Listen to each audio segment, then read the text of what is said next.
벚꽃 야담 방문해주셔서 감사합니다. 구독, 좋아요, 알림 설정은 여러분의 사랑입니다. 벚꽃 야담 이야기 시작하겠습니다. 조선 어느 고을에 절세미인 15세 초아가 살았습니다. 초아는 사대부 집안에 태어난 호판의 여식이었답니다. 호판은 항상 청렴결백한 선비의 모범이 되는 사람이었죠. 그런데 어느 날 호판의 집안이 몰락 위기에 처해 있었습니다. 다름 아닌 국고를 회수하는 중간에 호판이 황금 불상을 가로챘다는 것이었답니다.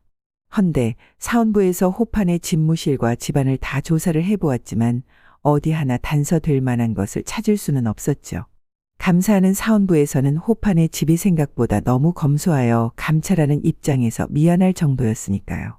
허나 생각지도 못한 곳에서 호판이 잠시 보관하라고 명이 있었다며 황금 불상을 2명의 사내가 무겁게 들고 왔습니다. 아기가 척척 맞아 떨어졌고 왕의 눈에는 호판을 찍어내기 위한 계략으로만 보였던 거죠. 증거물과 증언이 나온 이상 호판은 자신의 결백을 증명해야만 했답니다. 호판은 친구인 대사원한테 부탁을 했습니다. 한영, 한 가지 조사를 해줄 수 있겠는가? 무엇인가? 자네의 결백이 증명이 될 수만 있다면 무엇이든 하겠네. 고맙네 친구. 그동안 좌상이 국고를 중간에 빼돌리는 것 같아 내가 알아보고 있었지. 허나 좌상이 했다는 심증은 있지만 아직까지 확실한 증거를 찾지 못하고 있었네. 그러니 혹시 나한테 일이 생긴다면 좌상의 만행을 밝혀주게. 나 역시 좌상의 움직임이 수상하여 눈여겨보고는 있었네. 허나 나 역시 이렇다 한 것을 아직 찾지를 못하였네. 그리하여 호판은 친구인 대사원 한영한테 그동안 좌상에 대해 조사한 자료를 전달하고 집으로 갔죠. 대문을 들어서니 어디선가 피 비린내가 났답니다. 호판은 놀란 심장을 다독이며 안방으로 들어가니 부인은 죽어 있었고 아들 방으로 들어가니 아들 또한 마찬가지이었습니다. 별채에 들어가 초아를 찾았는데 어디에도 없었죠. 그런데 그때 뒤에서 날아오는 화살에 호판은 땅바닥에 쓰러지고 말았답니다. 그렇게 정신을 잃고 얼마나 시간이 지났을까. 희미하게 초아의 울음소리가 들렸습니다.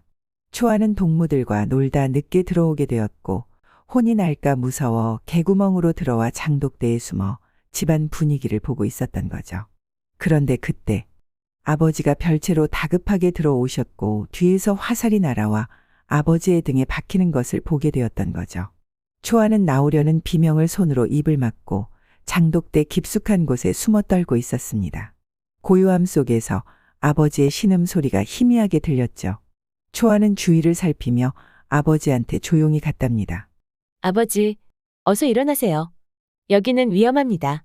어서 일어나 저와 함께 피해요. 호판은 힘겹게 고개를 들어 딸인 초아를 보고 말하였습니다. 아가 살아있어줘서 고맙구나. 어미가 가는 절에 호담 스님을 찾아가거라. 그리고 이것을 보여주거라. 호판은 힘겹게 무언가를 꺼내 초아한테 주었답니다. 너의 신분을 꼭 숨기고 살아야 한다. 그리고 아무도 믿지 말거라. 내 딸 초아야, 어서 가거라. 그렇게 말을 하고는 딸의 손을 잡고 눈물을 흘리며 돌아가셨죠.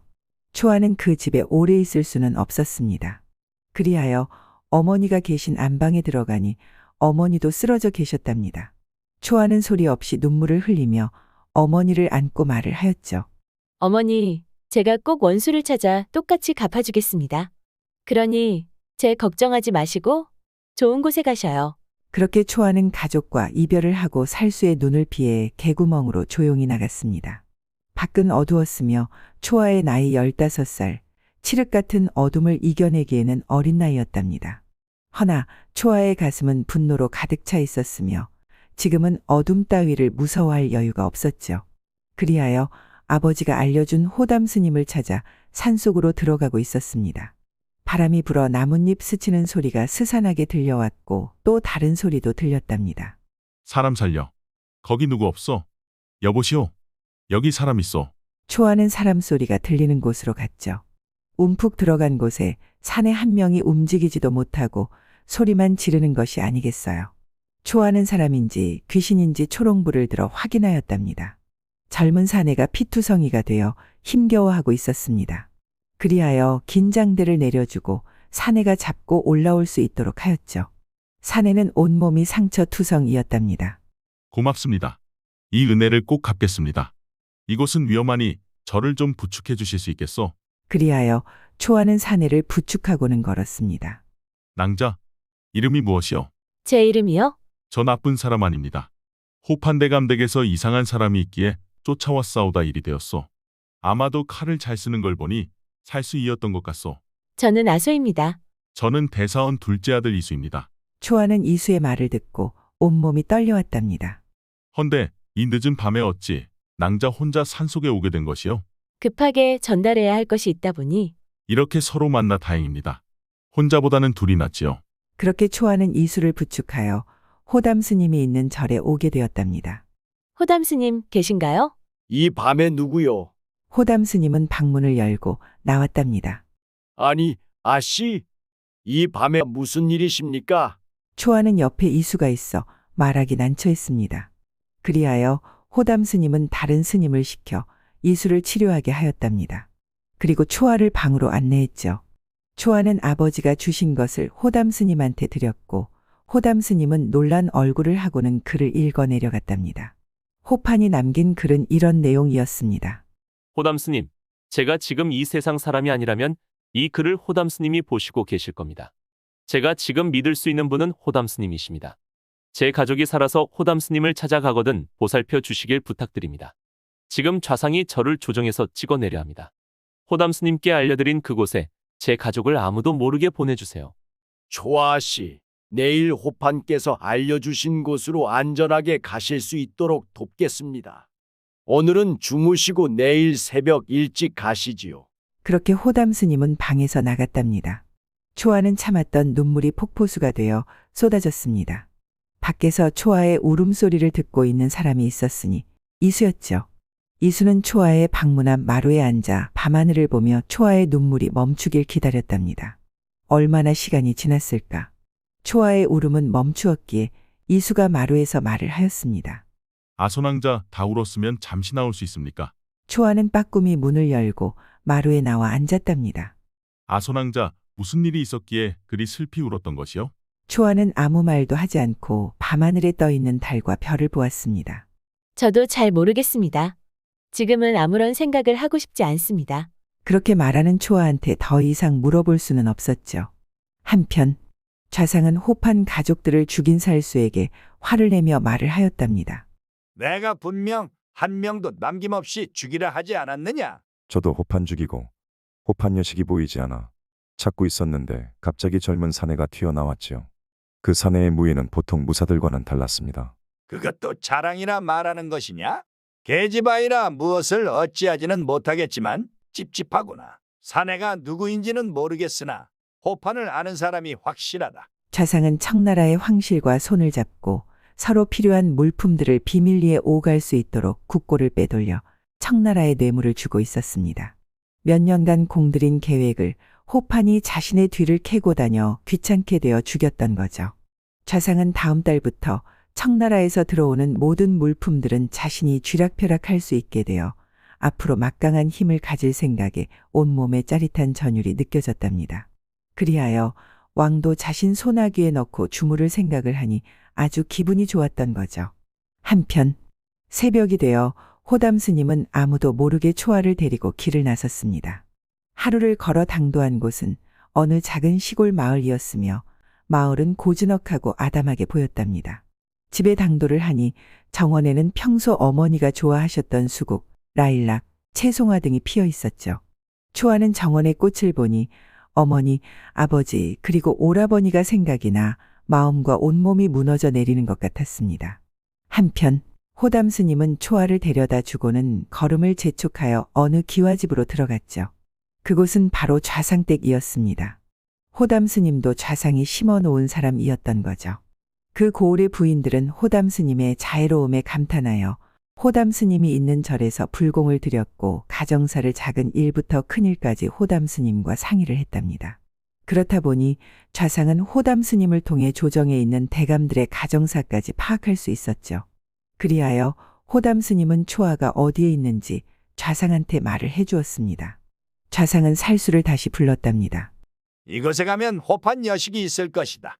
그러니 누구도 모르게 조용히 처리하고 그 길로 너는 잠시 숨어 있거라. 그리고는 돈을 묵직하게 건네주었답니다. 살수는 그 길로 말을 타고 열심히 달려 초아가 있는 마을에 도착을 하였죠. 살수는 더 어두워지기를 기다리며 초아의 방을 확인하였답니다. 초아의 방에 불이 꺼지고 같이 사는 머슴과 할미 방도 불도 꺼지고 살수는 모두 잠들었다고 생각할 때쯤 초아 방으로 들어가 이불에 누워있는 초아를 칼로 내리 꽂았습니다. 헌데 이불에는 사람이 없었던 거죠. 살수는 급하게 밖으로 나와 주변을 찾아보았지만 초아는 어디에도 없었답니다. 살수는 말을 타고 초아를 찾아 다른 곳으로 갔습니다. 아소낭자 보았습니까? 호판댁에서 나온 살수입니다. 초아의 몸은 부들부들 떨렸죠. 혹시 낭자가 호판대감의 따님인 초아낭자이십니까? 초아는 그 누구도 믿지 못할 지금 이수 또한 믿을 수가 없었답니다. 내가 은혜를 갚는다고 하지 않았습니까? 나를 믿으라고 하지는 않겠습니다. 다만 지금은 저 말고는 낭자를 도울 사람이 없습니다. 절에 있을 때 이수는 잠이 오지 않아 밤 공기를 마시고 있었답니다. 그런데 그때 호담 스님과 다른 스님이 얘기하는 소리를 들었던 거죠. 내일 새벽에 난 호판 여식과 함께 길을 떠날 것이다. 내가 2일 후에도 도착을 하지 않는다면 네가 좌상한테 가 이곳에 초아가 있다고 알려주거라. 호담 스님은 말을 하고는 무언가를 건네주었습니다. 이수는 호담 스님도 좌상의 사람이라 생각이 드니 초아가 위험에 처해 있다는 것을 알게 되었던 거죠. 그리하여 호담 스님과 초아의 뒤를 쫓아갔답니다. 호담 스님이 떠나고 이수는 초아한테 가서는 호담 스님의 실체를 말해주었습니다. 헌데 초아는 아버지께서 부탁드린 호담 스님이 그럴 리가 없다고 생각을 했던 거죠. 이수는 자신의 말을 조금도 믿어주지 않아 답답하였답니다. 그렇다고 초아 혼자 놔두면 죽는 것은 시간 문제였습니다. 그리하여 일단 확인을 하고 나서 믿을지 말지는 알아서 하라고 말을 하였죠.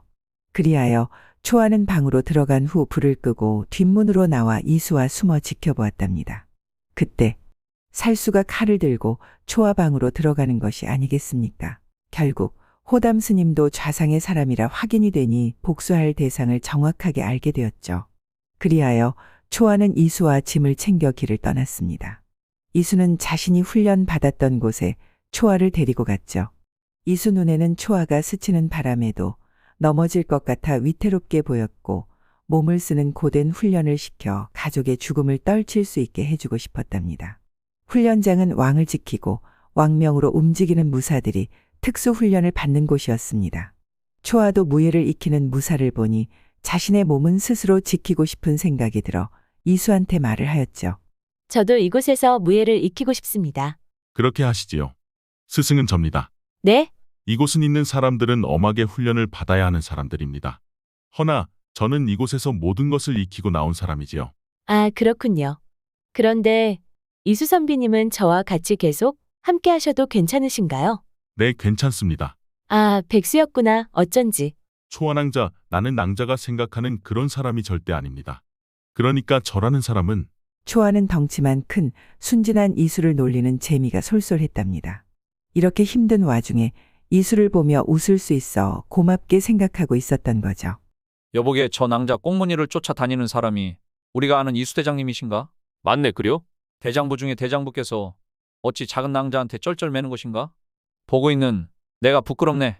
헌데 시간이 지날수록 그곳에 있는 큼직한 사내들이 초아 앞에서 다들 쩔쩔매니 이수대장을 흉볼 수가 없었답니다.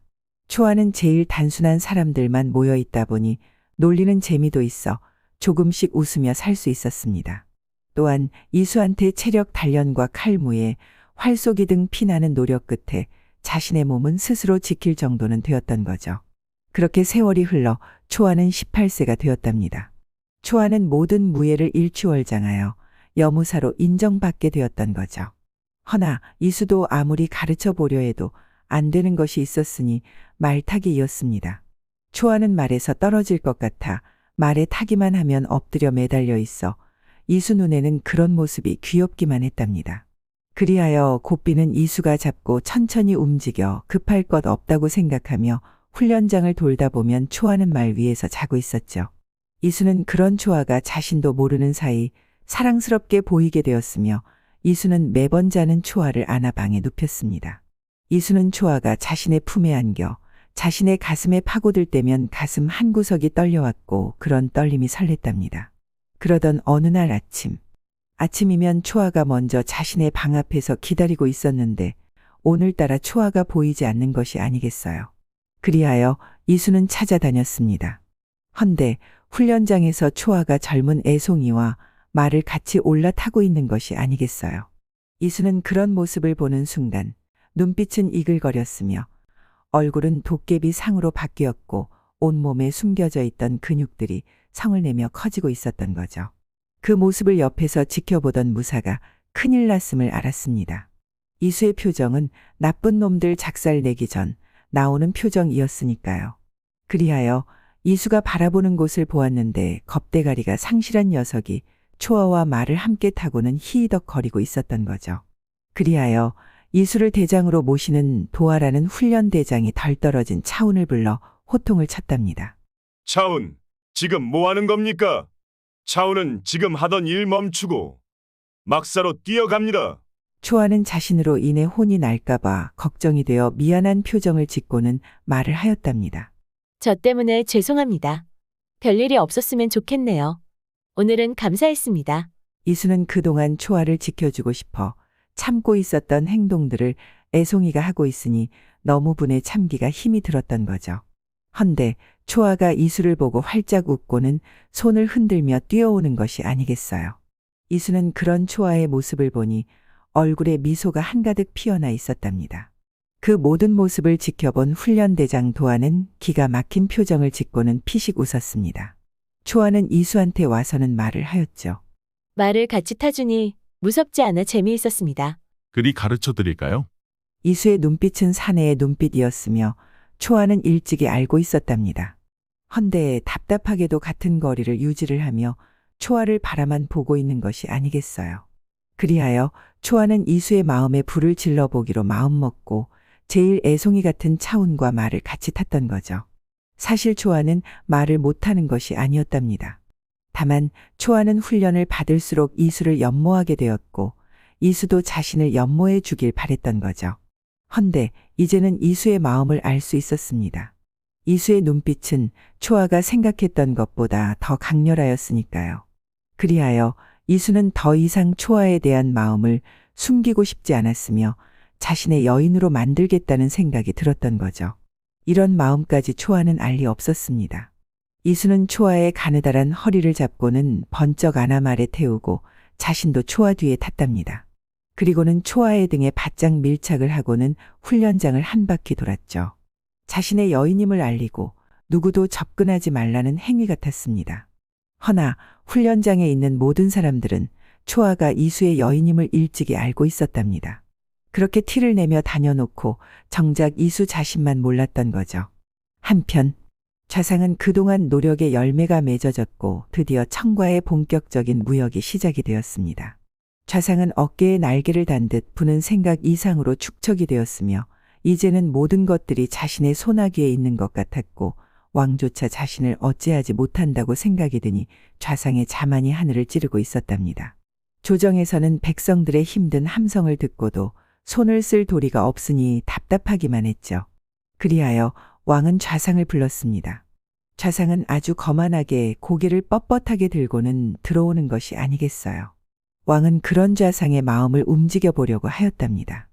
허나 좌상의 행동은 오만방자했으며 왕의 말도 중간에 잘라먹고 왕도 자신의 말을 들어야 한다는 자만한 행동을 하였습니다.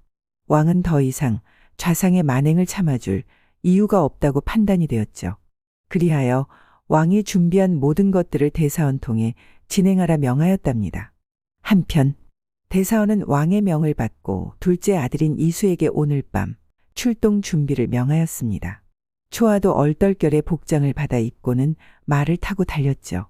그 모습은 천하를 움직일 것 같은 위압적인 행군이었답니다. 좌상은 너무 자만하여 앞만 보고 까불다가 자신의 길이 무너져 내리고 있는 것을 보지 못했던 거죠. 왕은 좌상이 더욱더 자만하여 스스로 무덤을 파길 기다렸습니다. 청과 좌상의 무역은 왕이 좌상에게 놓은 무덤이었답니다. 왕은 호판이 죽기 전에 좌상이 국고에 손을 대고 있다는 증거를 왕한테 보여줬으며 좀 더 판을 키워 좌상을 완벽하게 처리하려는 계획이었죠. 헌데 좌상이 살수를 시켜 호판의 가족을 죽일 거라고는 생각을 못했답니다. 왕은 호판이 죽었다는 소리에 절규를 하며 함께 있어 좋았던 벗을 잃었다고 생각했죠. 한편 좌상은 군사가 몰려온다고 해도 걱정을 하지 않았습니다. 좌상이 키운 군사도 준비가 되어 있었고 지금 청나라 군사가 오기로 약조가 되어 있었으니까요. 허나 시간이 지나도 청에서 군사가 오지 않았으며 왕의 군사가 코앞에 왔다는 정갈만 받았답니다. 좌상은 청이 자신을 배신했음을 뒤늦게 알게 된 지금 더 이상 물러설 곳이 없었던 거죠. 왕의 비밀 조직단은 좌상의 집에 도착을 하였고 좌상의 군사를 압도하는 것은 크게 어렵지 않았죠. 초아는 좌상을 찾아 좌상의 방으로 들어갔습니다. 좌상의 방에는 아버지를 죽인 살수와 좌상이 있었죠. 초아는 이수가 집중적으로 알려준 것은 빠르고 정확하게 급소를 노리는 거였답니다. 살수는 애송이 초아를 보고 피식 웃었지만 초아는 사내보다 몸이 가벼워 더 빠르게 움직일 수 있었죠. 그 사실을 몰랐던 살수는 한 방의 급소를 맞고 그 자리에 쓰러지고 말았습니다. 초아는 이제 좌상만 남겨놓았으며 이수는 초아를 찾아 방으로 들어오고 있었답니다. 헌데 이수 눈에 초아의 망설임이 눈에 보였고 좌상은 그 틈에 초아를 죽이려고 숨겨진 칼을 뽑고 있었죠. 이수는 빠르게 뛰어가 초아의 등 뒤에서 왼손을 올려 초아의 눈을 가렸고 오른손으로는 초아의 칼을 잡고 내리꽂았습니다. 좌상의 비명소리와 함께 초아의 복수도 끝이 났죠. 초아의 눈물은 이수의 손을 적시고 초아의 아픈 마음이 이수의 심장으로 전달되었습니다. 초아는 그렇게 이수의 품에서 쓰러지고 말았던 거죠. 이수는 초아가 쓰러져 훈련대장한테 뒷정리를 부탁하고 말을 타고 달렸답니다. 이수가 도착한 곳은 앞으로 초아와 함께할 기와집이었습니다. 그 기와집의 마당에는 고운 금잔디가 파릇파릇 올라와 있었으며 앞으로 생길 아이들이 뛰며 놀 수 있는 큰 정원이었죠. 이수는 정원을 지나 초아가 자신의 부인이 되어 사용할 안방으로 안고 들어갔답니다. 안방은 진귀한 가구들과 여인한테 필요한 모든 것들이 준비되어 있었습니다. 그리고 함께할 이불에 초아를 눕혔죠. 초아는 스르륵 눈을 뜨고는 이수를 바라보았답니다. 이수는 초아를 그윽하게 보고는 점점 얼굴을 내려 입맞춤을 하였습니다. 점점 입맞춤이 깊어갈 때 초아는 이대로 첫날 밤을 보내고 싶지 않았죠. 그리하여 육중한 몸으로 눌려오는 이수한테 말을 하였답니다. 저 씻고 싶습니다. 네. 지금 갑자기요? 아, 잠시만요. 이수는 급하게 나가 하인들한테 목욕물을 빨리 준비하라 말을 하였습니다. 그렇게 목욕물이 준비가 되었으며 초아는 따뜻한 물에 들어가 그동안 슬펐던 모든 것들을 앞으로 함께할 이수를 위해 씻어내었답니다. 그렇게 이수는 목욕을 하고 초아가 기다리는 안방 문을 열었답니다. 방문을 여는 순간 초아는 이수가 준비한 고운 한복을 입고 단아한 자태로 이수를 보고는 수줍은 여인이 되어 다소곳하게 앉아있는 것이 아니겠어요. 이수의 눈에는 아름다운 선녀처럼 보였습니다. 온몸과 마음을 다하여 첫날 밤을 거하게 치렀고 매일 밤을 첫날 밤처럼 보내며 행복하게 살았다는 벚꽃 야담 이야기였습니다. 자만을 얘기하는 사자성어 중에 성기자타가 있죠. 말을 잘 타는 사람이 말에서 떨어진다는 뜻으로 한 가지 재주가 뛰어난 사람이 그 재주만 믿고 자만하다가 도리어 재앙을 당한다는 의미가 있는 사자성어입니다. 자만의 마음에는 독선이라는 녀석이 쉽게 마음에 뿌리를 내린다고 합니다. 내 주위에 나보다 잘난 사람이 보이지 않고 가까운 사람들이 업신여겨지고 다른 사람의 의견이 들리지 않을 때 내 마음에 독선이 자리 잡고 있는지 확인할 필요가 있다고 생각해 봅니다. 벚꽃 야담. 구독, 좋아요, 따뜻한 댓글은 여러분의 사랑입니다. 이 영상을 보시는 모든 분들이 벚꽃 야담과 좋은 인연을 맺어 항상 행복이 가득하셨으면 좋겠습니다. 오늘도 행복한 하루 보내세요.